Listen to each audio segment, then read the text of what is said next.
beans by hand and cut his own standing timber into fences as best he could. "We had running water," he chuckled, "the kind you had to run to fetch with a bucket." He was 73 now, but still grittily handsome, and you only had to take a look at his open face to see a man who would do right by his family and his neighbours. Then, in the spring of 1960, a young Boston Irish senator came through Melrose, which was nowhere in particular, but which pointed north toward Des Moines. The senator stopped long enough at a coffee shop for Jack to get a good look and take in the glamorously tousled hair, the winning freckles, the stream of wisecracks, and the merry mugging for the cameras.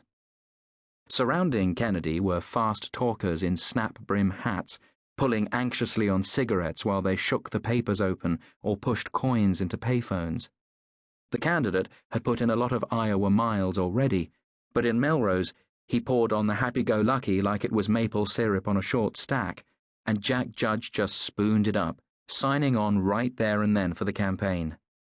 Though the senator's staccato short A's made it seem sometimes like he wasn't speaking English at all, leastways not the kind Jack was used to, there was no mistaking his smarts nor his appetite for action and power, which, in the normal way of things, would have raised Jack's eyebrows, but for some reason this time didn't. The judges had all been Democrats as long as anyone could recall, raised and schooled in old-fashioned Midwest populism, the kind of country preacher-man politics that was unafraid to blame metropolitan money for small-town hardships. Nor, since it was the country's breadbasket, were they bashful about expecting the government to tide them over the rough patches with a few favours, low-rate loans, decent prices for their corn and livestock, secure markets. They were all right with the assumption that the nominee was bound to come from a quite different world, just so long as he made some effort to understand theirs. The raw-knuckle mornings before dawn, the sinking misery of drought as sparse leaves on the cornstalks drooped and withered to papery rags, the heaviness of knowing they'd have to have a meeting with the bank manager before fall. For all his long cigarette holders and silky elegance, FDR had looked out for them. That much had been obvious from the AAA, Agricultural Adjustment Administration, and Harry Truman from Missouri was close to being one of them. They had wanted to feel good about Alder Stevenson, him being from Illinois, but Alder had revealed in his Princeton egg-headedness in such a superior way that he'd proved a tough sell, especially against the war hero Ike. The thing about Kennedy, who was no less urbane than Stevenson, was his trick of making the cleverness seem down-home smart, the cocky high school kid who could debate on Thursday and quarterback on Friday. So no one took against his can-do cheeriness, especially not when he sat down and listened to their stories of tough times and when he promised to do what he could to help them hang on to their family farms.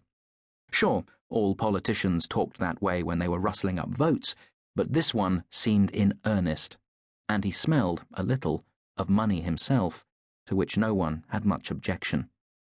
So Jack Judge went to work as a Kennedy campaigner and drove his battered pickup round the pothole-happy backroads to Moravia and Promise City, to Mystic and Plano, stumping for the Catholic Bostonian who was still reckoned a dark horse against Vice President Nixon.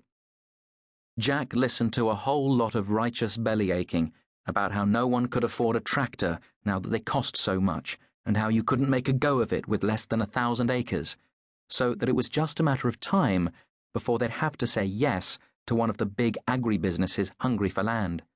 And Jack understood that people who were too proud to come right out and ask for help from the government were in bad enough shape that they wanted to hear it was on offer anyway.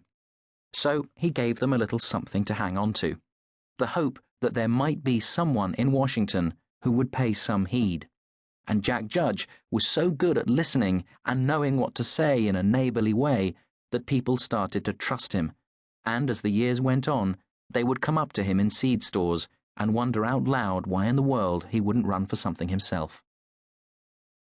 After years of self-effacing hemming and hawing, Jack eventually came round to their point of view and ran for office in the small way that makes democracy real, spending $65 on vote judge signs and getting elected to chair the city council. How was that, Jack? Oh, I liked it well enough, but you know, everyone takes everything so personal. If some old boy had a problem with a traffic light or a neighbor's dog, he'd call me up drunk or even come around and hammer on my door.